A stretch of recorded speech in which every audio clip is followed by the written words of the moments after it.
আসসালামু আলাইকুম। পবিত্র মাহে রমাদান আমাদের চলে এসেছে। আল্লাহ আমাদের সবাইকে তৌফিক দান করুন, আমরা যেন প্রত্যেকটার রোজা সহিভাবে আদায় করতে পারি। আমিন। সবাইকে পবিত্র মাহে রমাদানের উপলক্ষে আল্লাহ যেন ক্ষমা করে দেন। আমিন। আমি একটা কথা বলতে চাই, আপনারা কি জানেন আমাদের সিলেটের একটি রীতি রেওয়াজ রয়েছে, সেটার নাম হচ্ছে নাম উড়ানো ইফতারি। আমাদেরকে নামকে অনেক বড় করতে হবে। আমাদের সমাজের কিছু মানুষের বন্ধু বান্ধব সবাইকে দাওয়াত দিয়ে, আত্মীয় স্বজনকে দাওয়াত দিয়ে বলতে হবে আমার ছেলের বাড়ি থেকে ইফতারি আসতেছে, সবাই আসবেন এবং বসবেন এবং আমার ঘরে খাওয়া ইফতার করবেন। কতটা আইটেম নিয়ে আসা হয়েছে সেগুলা দেখবেন।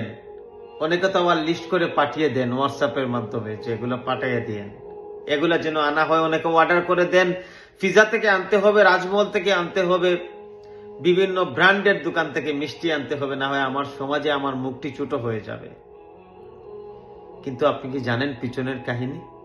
ওই মেয়ের বাবা হয় গরু বিক্রি করতেছেন, না হয় অন্যের কাছ থেকে টাকা ধার আনতেছেন। আর যার 4-5টা মেয়ে আছে তার অবস্থা তো অনেক খারাপ, তার কথা নাই বললাম। আর এখান থেকে টাকা ধার করে আনতেছেন, না হয় গরু বিক্রি করতেছেন, না হয় ছাগল বিক্রি করতেছেন। কারণ হচ্ছে মেয়ের বাড়ি থেকে আবদার আসছে, তো ইজ্জত রক্ষা করতে হবে, ইফতারি দিতে হবে।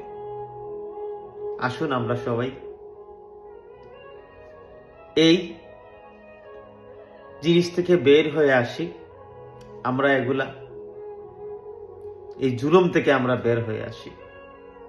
আমরা অর্ডার না করি, সবাই মিলেমিশে একসাথে থাকি।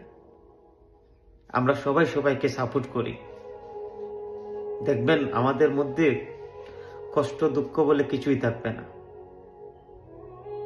সবাই মনটাকে পরিষ্কার করে সুন্দরভাবে চিন্তা করি, ইনশাআল্লাহ আমরা এগিয়ে যাব। আল্লাহ আমাদেরকে মায়া করবেন। আমিন।